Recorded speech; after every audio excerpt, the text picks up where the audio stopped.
Momentum Bettiah हाथा चौक का JEE main 2024 में ऐतिहासिक परिणाम। 8 students above 99.5 percentile and 16 students above 99 percentile। Gorakhpur में IIT जेई और नीट के लिए बस एक ही नाम, मोमेंटम कोचिंग बेतिया हाथा चौक। कॉल 6389138703। पहले चरण के चुनाव के बाद से इस समय उत्तर प्रदेश में चुनावी सरगर्मियां और बढ़ गई हैं। आज समाजवादी पार्टी के राष्ट्रीय अध्यक्ष अखिलेश यादव मेरठ पहुंचे और यहां पर उन्होंने लोगों को संबोधित किया। अखिलेश ने कहा कि पश्चिम की हवा ने सब पलट दिया। पहले चरण की हवा पलटने वाली हवा हो। बीजेपी वाले जिन्हें फ्लॉप कह रहे थे, अब पहले चरण के पहले ही दिन उनकी ही पिक्चर फ्लॉप हो गई है। अखिलेश यादव ने कहा कि गठबंधन की सरकार बनने पर किसानों को एमएसपी का अधिकार देकर उन्हें खुशहाल बनाया जाएगा। यूपी में जितनी भी परीक्षाएं इस सरकार ने कराई, सबके पेपर लीक हुए। मुख्यमंत्री जी मेरठ छोड़ने का नाम नहीं ले रहे हैं और बीजेपी वाले समाजवादी पार्टी के प्रत्याशी से घबराए हुए हैं। अखिलेश यादव ने दावा किया है कि किसान नौजवान साथ खड़ा हो गया है और अब भाजपा का सफाया होगा। इनकी गारंटी नहीं है, घंटी है। यह चुनाव संविधान बचाने का चुनाव है। अखिलेश ने कहा कि भ्रष्टाचारी माफिया अपराधियों की बीजेपी गोदाम है। बीजेपी के लोगों ने ईडी सीबीआई को लगाकर वसूली की है। आज पीडीए आगे बढ़ रहा है, जिससे एनडीए घबराया हुआ है। अखिलेश ने कहा कि अगर बीजेपी वाले आ गए तो पुलिस की नौकरी 3 साल की हो जाएगी।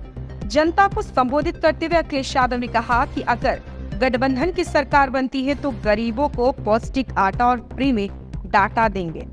स्कूल जहां होती है पढ़ाई के साथ साथ कंपटीशन, जैसे सीए फाउंडेशन, सीयूईटी और जेईई नीट की भी तैयारी, वो भी हाईली क्वालिफाइड फैकल्टीज द्वारा। यहाँ है advance science lab and computer lab और बच्चों के सर्वांगीण विकास के लिए सांस्कृतिक, सामाजिक और खेल कूद से जुड़ी एक्स्ट्रा करिकुलर एक्टिविटीज। रैंपस स्कूल नियर शाहपुर थाना, मेडिकल कॉलेज रोड, गोरखपुर। सहयोग नहीं मांगा, इन्होंने ईडी सीबीआई इनकम टैक्स लगा करके वसूलने का काम किया है। 1000 करोड़, 500 करोड़, 400 करोड़, 300 करोड़, क्या ये इतना पैसा नहीं वसूला गया?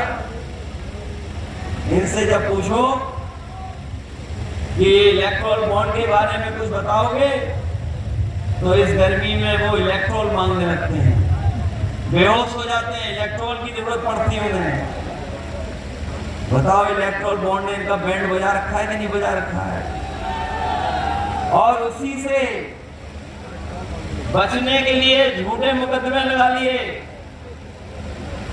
आप पार्टी के मुख्यमंत्री दिल्ली के, उन पे झूठे मुकदमे लगा दिए।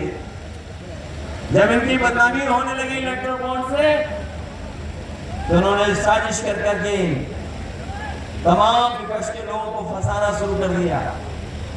चाहे वो आप पार्टी के मुख्यमंत्री दिल्ली के हों या झारखंड के मुख्यमंत्री, इन्होंने झूठे मुकदमे लगाए हैं और झूठे मुकदमे आज तो लगाए ही हैं। याद होगा जब आंदोलन छिड़ा था 2 अप्रैल को, सबसे ज्यादा दलितों पर मुकदमे अगर किसी ने लगाए थे तो भारतीय जनता पार्टी ने लगाए। हमारे बहुत सारे नेता हैं, आप में से भी लोग होंगे जिन पे झूठे मुकदमे लगे होंगे। ये सरकार केवल झूठे मुकदमे लगाई। योगेश वर्मा जी, इन पे भी लगे मुकदमे, सब पे लगाए इन्होंने। ये अन्याय कभी समाजवादी लोग स्वीकार नहीं कर सकते हैं। इसलिए हम आप सबसे निवेदन और अपील करने आए हैं।